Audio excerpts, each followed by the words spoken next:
Welcome, my friends. This is Maniacal Incorporated, looking out upon the Kingdom of Ireland, which was created in the last episode.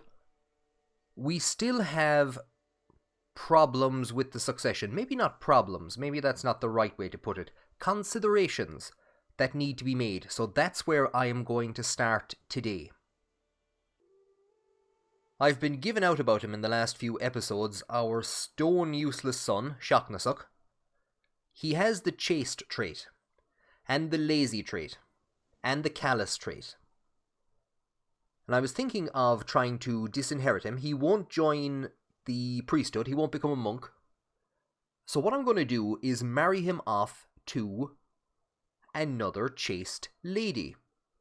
So they'll get on well together. Both of them will have a fertility penalty, so it's entirely possible that they'll have no legitimate children. And our son Uí Néill, our preferred successor, might become king. If we don't manage to put dynasty in place, it's not looking likely. Now, she's already had 2 children, one of whom I think has become a count, a baron, on the death of their father. So I'm going to send that proposal. Speaking of our son and preferred heir, Uí Néill, this would be a perfect marriage for him, the daughter and heir to the King of Connacht. But he is having none of it. Doesn't want an alliance, and of course it's a patrilineal marriage.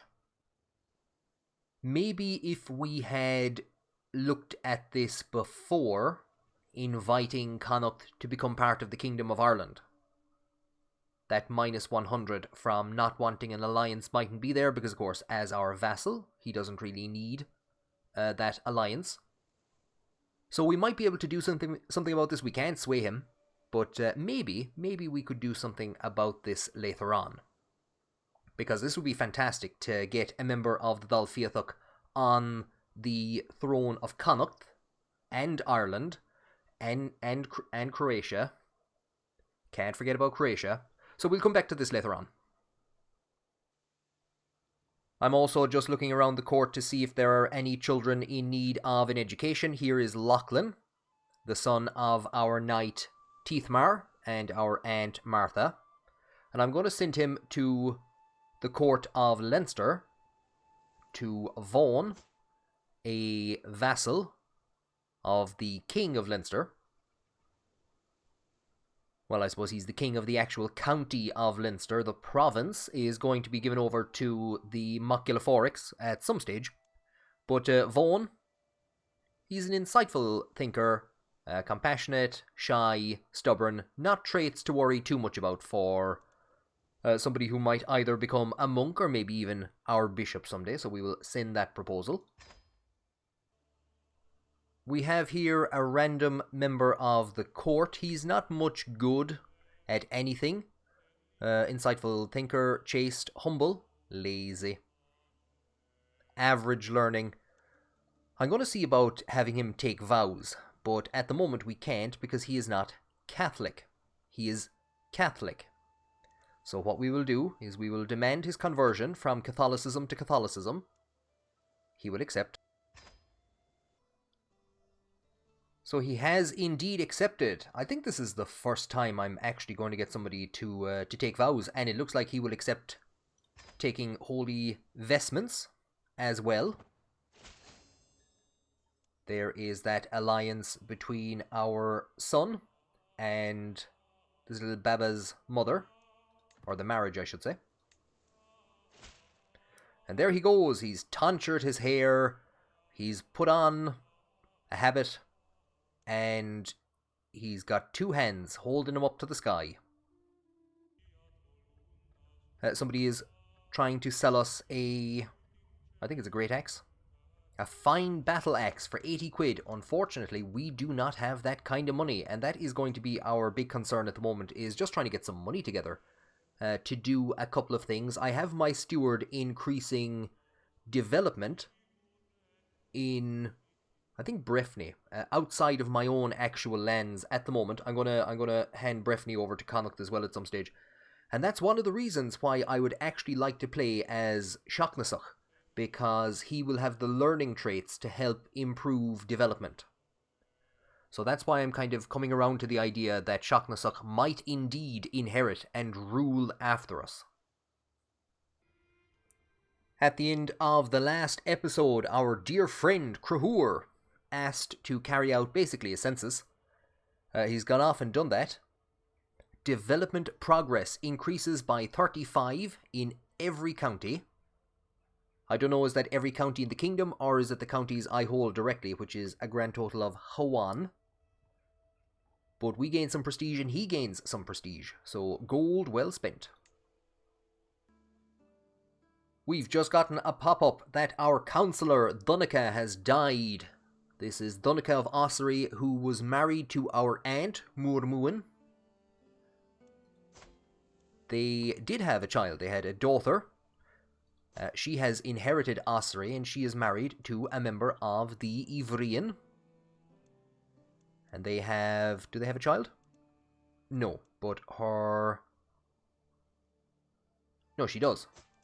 Her son, Donncha, Ivrian, is next in line. So we might see... I was going to say that the Gilaforic would be made the rulers of Leinster. It looks like there are no Gilaforics left. I'm sure there's a few wandering around somewhere. This is the kind of the unusual thing about not having Tanistry in the game. I'm really not enjoying the lack of Tanistry as a default for Irish succession. Situations like this would never have occurred where titles in Ireland would have transferred out of one family and into another. So it's kind of weird.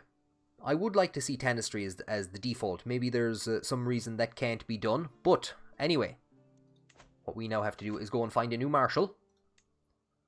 I don't know if we have anyone... No. No is the answer. We don't have anyone great. I suppose... Will we give the position to Temnon? Might as well. Poor old Temnon, who served as steward for so long and was then replaced by our friend, Duke Crusader. We'll give Temnon a new position. And that is going to take a lengthy amount of time. I think this was down to 2 years to restore control in Dublin. And Duke Crusader is also increasing development in Dublin. So we're gonna keep moving them around just to up the development in as many counties as possible. Speaking of Tanistry causing a mess, I just got a pop-up that a faction, led by at least one, if not both of my uncles, to install my aunt as Queen of Ireland. That faction collapsed, and it was just showing who could no longer join factions, and all of a sudden, Fianach popped up, that she couldn't join any factions against me. So she has literally just become the Queen of Connacht, and she will now accept an alliance, a marriage with my son Amlíomh. So I'm going to send that proposal. She's 9, he's 8, so they'll be married in 8 years' time, and as part of the marriage celebrations, I will then bestow Breffni to Connacht. And look at this, everyone is learning something new. Finlay, the lazy divil, has become a novice physician, and we are after gaining a lifestyle perk. Are we just going to push for accomplished forger? I'm not too pushed about the diplomat tree, but I would like to just get the actual diplomat trait. I would like to get Praetorian Guard, even though I don't think we actually even have a lot of guards at the moment. We have too many alliances, so I don't think the befriend trait is going to help us. We'll just go for accomplished forger. Time passes on as we rebuild the war chest. We have a reason why we're saving up some money. And maybe that's one of the reasons why our King Cronon does not want to wear a nice cloak. Only the finest ermine and velvet for me. So we'd lose 85 gold. He would also gain a tremendous amount of stress because he's generous and compassionate. So the idea of wearing fluffy dead animals doesn't appeal to him. We've a stewardship challenge, which we would most likely fail. We'd get +2 diplomacy and 1 stewardship. Otherwise, we would lose. It's a 40% chance. And the only loss would be 75 prestige. The only loss. Do you know what? We might go for that. The other one is to gain 100 piety. I don't see him as the most pious figure. He has brought Ireland out of Catholicism and into Catholicism. But I still don't see him as the most pious figure. That was predominantly just a decision to try to solidify rule with some of his vassals and to get money from the Pope. So I think we'll go for the local fashions and see if we can get that 39% chance to get some diplomacy lifestyle experience. That'd be great as well. And we didn't. And it doesn't look as though we're going to be getting a poet anytime soon. We can't sway this guy anymore. Why can't we sway him? Why can't we sway him? He was slain in battle. Could we not just prop him up in a seat? No? I'm never going to get a court poet. So just to show you what I mean, here is every character in the world who has the poet trait and is of Gaelic heritage. The Mayor of Sligo and Gavron Macdallach. Let's invite him to our court. Too far away to interact with. How's he too far away? Where exactly is he? Oh. So there is the location of one of only 2 Irish poets in the entire known world. And where is our refined poetry? So the poet trait has additional bonuses. The poet trait is more... Is it really? Yeah? Poet trait is more common, is it? Characters of this culture perform better when appointed to the court poet court position.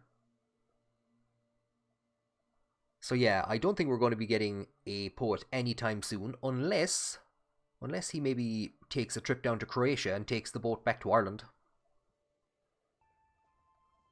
I just got a pop-up that we now have enough money to take a look at this inspiration project. It's for a suit of armor, so I'm not really too pushed about a suit of armor. But what I did want to point out is that we might have seen a bit of a, I suppose, a visual bug in the last episode where from the community flavor pack we had this wall, and then from the vanilla pack we had a wavy wall at the back, so that's been changed. The rug on the floor has also disappeared, so everything now is fixed, except maybe for the chairs. I'm not too sure. Are they from the community flavor pack as well? I have, is it the ethnicities and portraits pack? And I think that might be conflicting a small bit. I don't think it's been updated yet for the Royal Court DLC. But this is what the Gaelic courts look like in the community flavor pack. So nice stone walls.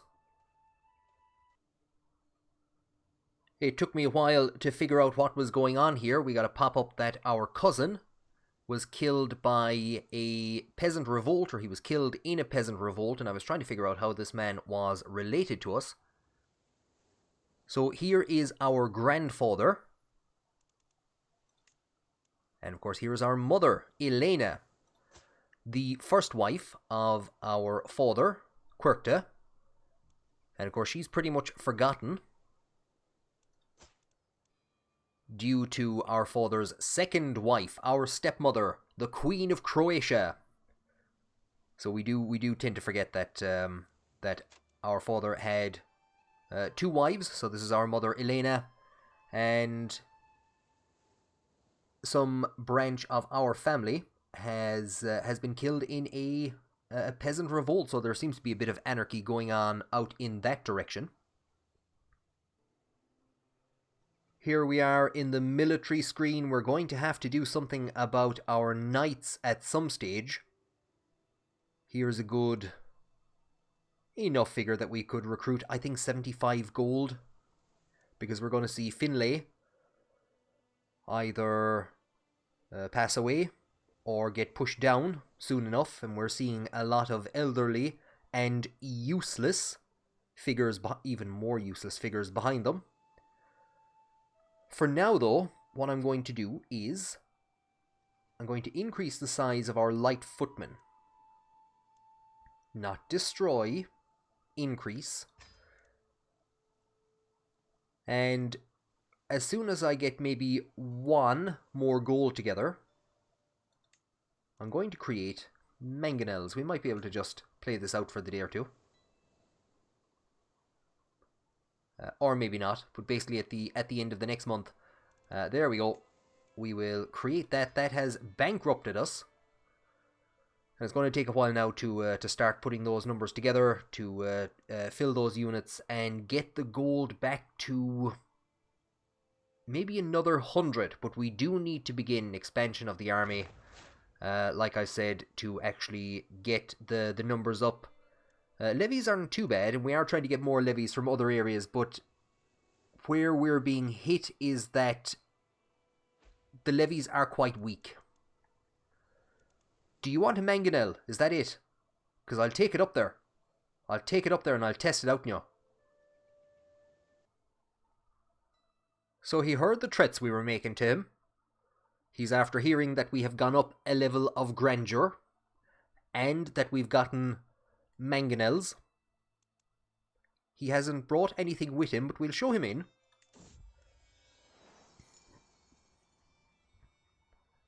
I wait patiently on my throne for the arrival of Earl Cúnú, who is soon announced and ushered before me. He kneels in deference, offering nothing. At last, I bid the Earl arise, confirming my satisfaction, and Cúnú's rights to the lands that he so valiantly defended against Dúnadach. I can't remember, is Dúnadach his brother or his uncle? Much hilarity ensued from watching those two idiots raising their armies and keeping them raised even though they couldn't actually do anything with them. Serve me well. Oh yeah, serve me well, alright. So we gain 3 court grandeur, 75 prestige. The Dál Fiatach gains some renown.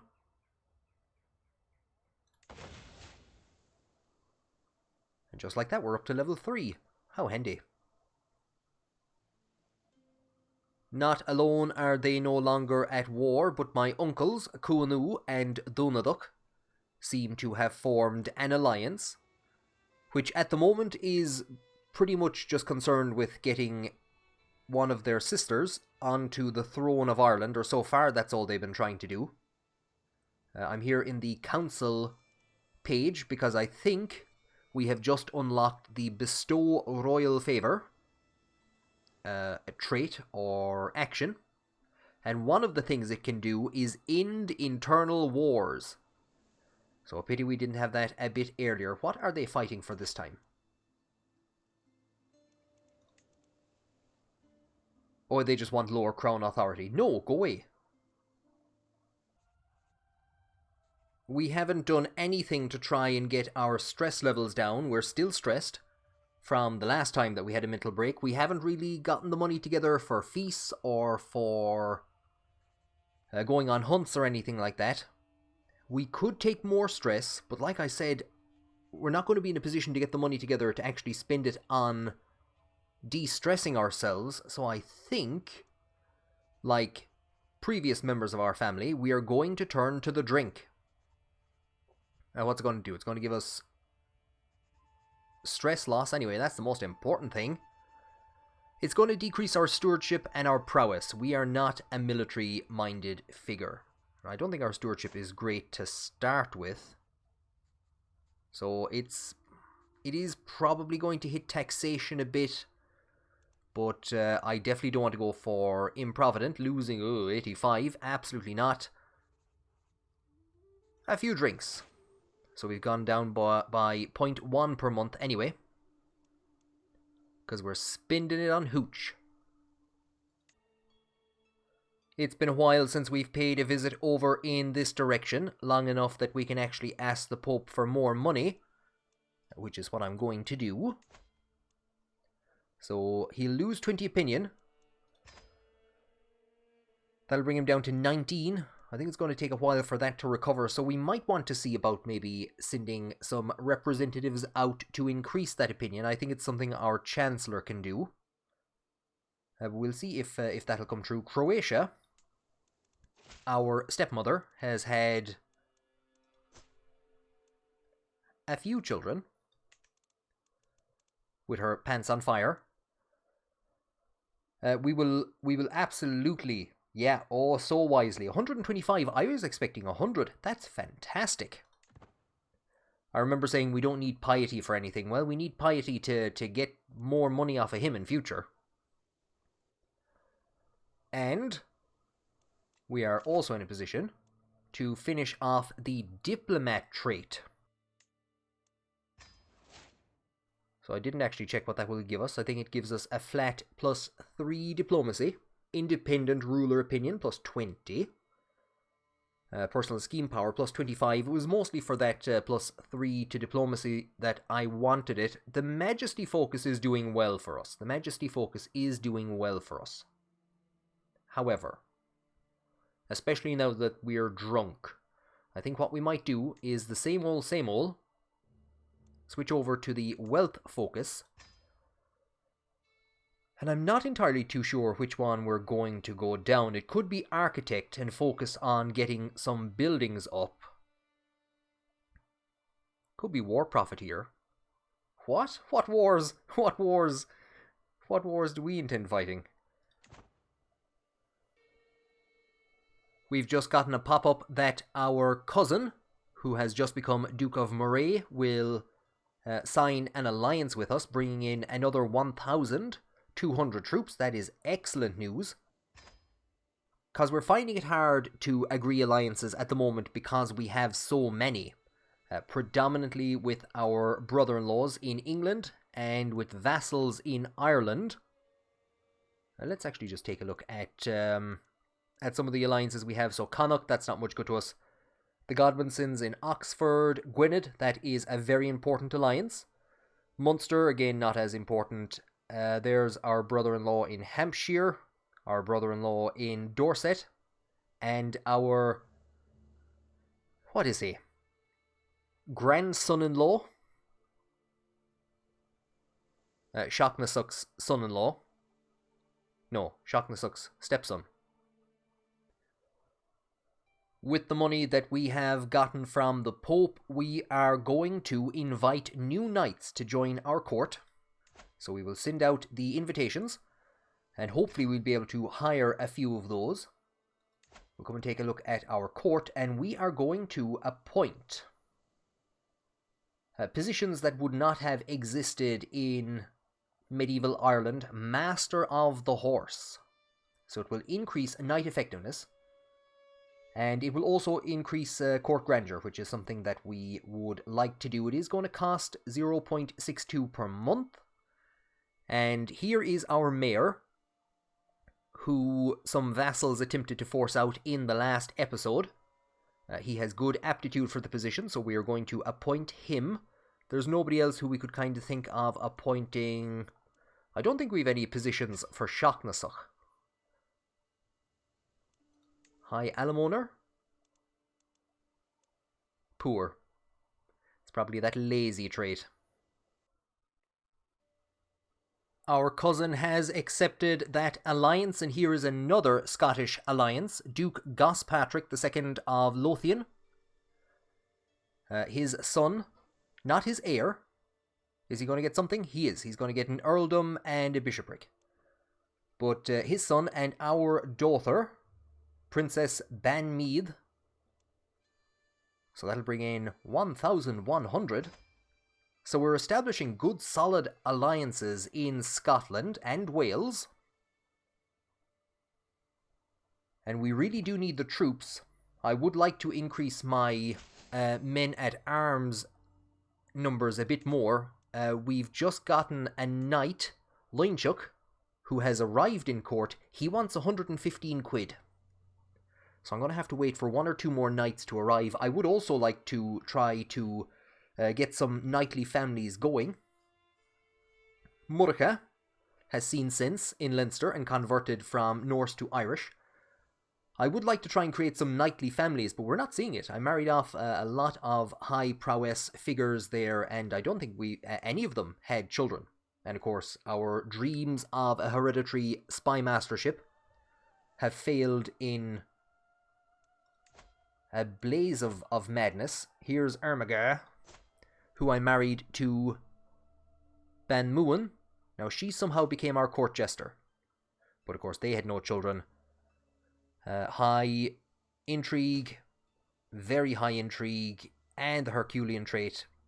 There's a tendency for characters not to have children if they're not going to inherit, which can be difficult for trying to form good families. Another volunteer to our court, Lochine Muil Achlin. So I think this should be Muil Shockloin, but the S got dropped for some reason. He's 38 and his traits aren't bad. It's going to break my heart. Here is Leinchuk O'Rourke. I'm going to recruit him. We're going to arrange a marriage, because of course here we have the daughters of Finlay.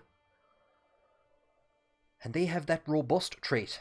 And I've had no good characters to marry them off to. So if the two of them have the temperate trait, they might get on well together.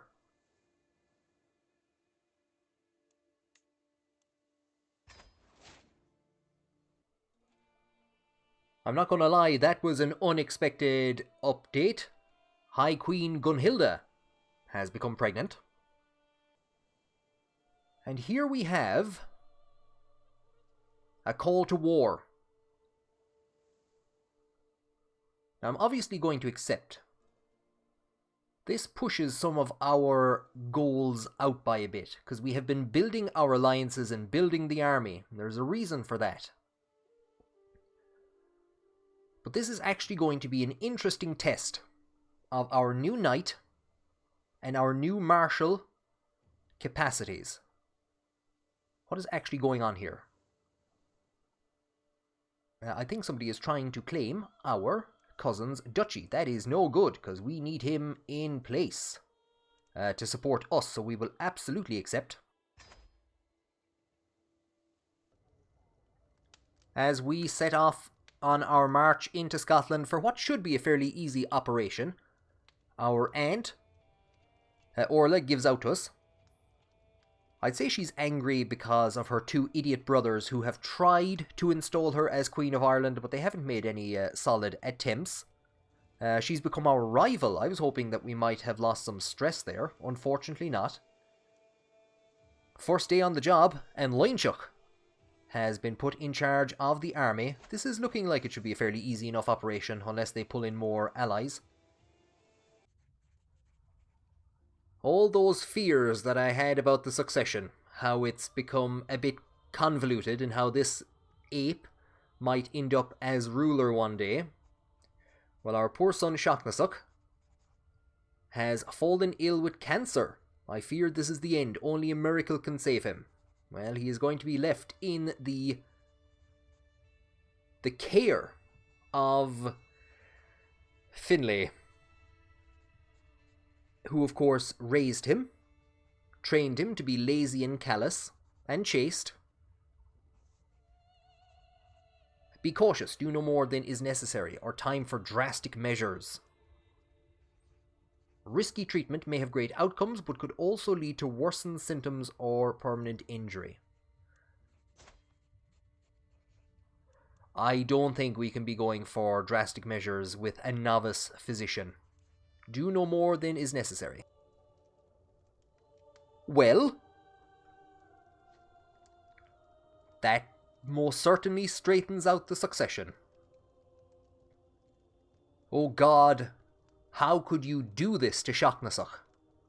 If I have sinned, why did you not punish me instead? He was blameless. My perfect son? Life had so much more in store for him. So he has died from cancer, or as a result of the incompetent treatment. So we're not going to get a chance to see what life would have been like under the reign of Seachnasach. We are damn lucky that we did divorce our wife, and of course we get stressed from this, that we divorced our wife and married Gunhilda. And our alliance with that baby is now gone. We're being told we're being raided. We're being told we're being raided.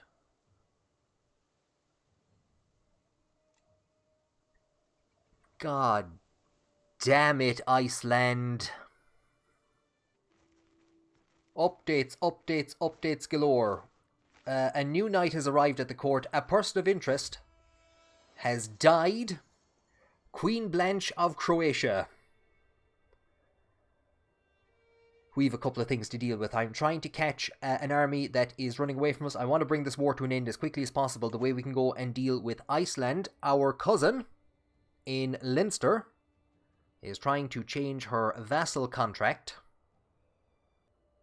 Now, it's actually the fact that she has a lenient contract with us. As much as I would like to increase her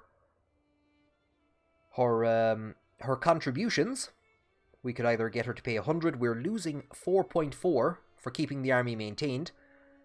As much as I would like to increase her contributions, we're going to gain critical levels of stress if we do. Loyalty is worth more than levies, which is not true, but we do, like I said, we need those. We need the money more so than anything at the moment. Will we manage to catch these guys before they get out? No, and it's just going to be a rigmarole runaround. I am going to have to see where Iceland has gotten. So Iceland is down in Leinster at the moment. That's bad, but it's better than if they were raiding my own territories. I might have to split the army. That's actually an idea. I might try and split the army if I can, and send some of them down here to deal with Iceland. I saw the ship as we were leaving Ireland. I saw the ship pass down, and I said, no, surely, no. Not Iceland, not again. They have just utterly outrun us. We're not really in a position to split the army too much. Where are they even going? They started here, and after months and months and months, they're going to get into the county right next door to it. Gunhilda became pregnant just before the war against Scotland began, or the war against the region up here began. She has given us another daughter. I'm not too sure, is this her second or third daughter? It's her second daughter. And she wants to call them Ludmilla, after a friend of hers. Lovely idea. Ludmilla it is. I'm going to, if we can't hit these guys, I am going to... Do you know what? I'm going to abandon this. We'll go up and we'll try and hit these guys. We're just going around too much in a circle. After all that, we have finally managed to hit an army and actually do something. We have discovered something. Oh, Lord. Ulster is under siege. It's not actually as bad as we thought. It's not the Vikings. It's not Iceland. Even if it was Iceland, it wouldn't be the Vikings. Hereditary rule is what we just finished off. We are exposed to royal prerogatives, so we will take that as our current fascination as well. And that's going to be 16 years. And of course, in that length of time, as development goes up, that number might come down. And once our high-learning son Seachnasach becomes king, that... Oh. Yeah, about 16 years there. So this is maybe the problem with having a lot of alliances. Another Liberty War in England. You had a Liberty War. You had a Liberty War against this exact same man. And you won. And now you're having another Liberty War against him. We will accept. I've split the army here. I'm sending half of it out to come down and stop the siege of Ulster. The other half, I'm just going to have them finish unsieging this region. What's that saying? You spend an hour waiting for a bus and then 3 wars start at once, or something. Gwynedd is calling us in. We will accept. These guys seem to be actually pulling back from Ulster. Where can I put you guys? We'll put you there. Seems as though they have lifted that siege. Now we might potentially be coming in against them with a bit of a debuff, but they do have less soldiers than us. They are going on to the Isle of Man. That is not a good idea. There's Iceland. Okay, I have no idea what these guys are doing now.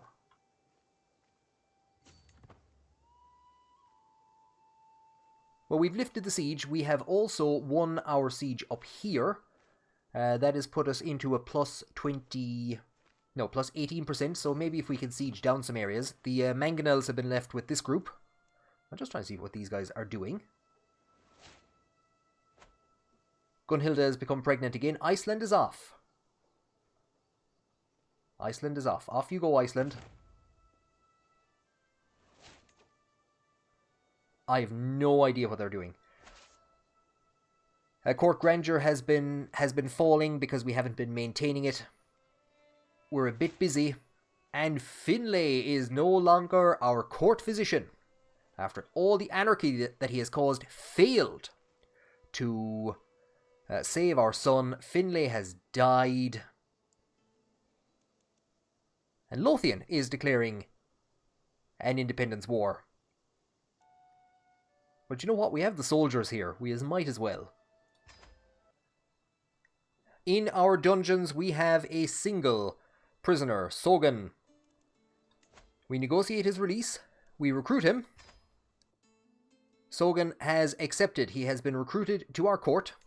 We tell him farewell. And we will come over now to our court. And to the position of court physician. Everyone, including Sogan, is poor at being a physician. Martha is poor. Everyone is poor. We don't have the money to go hiring somebody at the moment. He has a 0 because he was forcibly recruited. This might cheer him up a bit. So we will recruit him. We might even try to sway him. It's not that bad here. It's not that bad. Like, what were you doing back in wherever we captured you from? Nothing. Look at you now, you're a doctor. Okay, this whole thing has gotten out of hand. I intended to have a nice, relaxing end to this episode by focusing in on our half-brother, Cailleach, the new King of Croatia, a member of the Dál Fiatach, sitting on the throne, and his son, I think it's Ecnach, will succeed him as things stand at the moment. A sizable army, 2,000. Of course, we can't talk to him. We can request a claim from the Pope on Croatia to unite the Irish peoples, the Dál Fiatach. There you go. We prepped him by having him learn French. So it'll be interesting to see how things go for him in his new reign. I'm not too sure what his vassals think of him. We could check. They're mixed. They have mixed opinion. And we will end today's episode looking at this utter anarchy. I actually don't even know where I want to send my armies at this point in time. I have won in the north of Scotland that is sieging down Katniss. I have another in the south. It's currently moving northwards by land, but I might actually undo that because I've just seen there is a sizable enough army under the command of the King of Scotland wandering around in the interior. We have a war in Wales, and we have a war in England, another Liberty War. So we're going to deal with those on the next episode. I was not imagining affairs in the region to break down that quickly. And of course the big problem is, it's always been money. We had enough money for one war. I'm not so sure about 4. So we're gonna see if we can bring these to an end, siege down some places, get some money. That would be absolutely fantastic. Thank you for joining me on this episode, and I hope that when you come back for the next one, you bring a sword, you bring a helmet, and you bring a shield, because you're going to need it.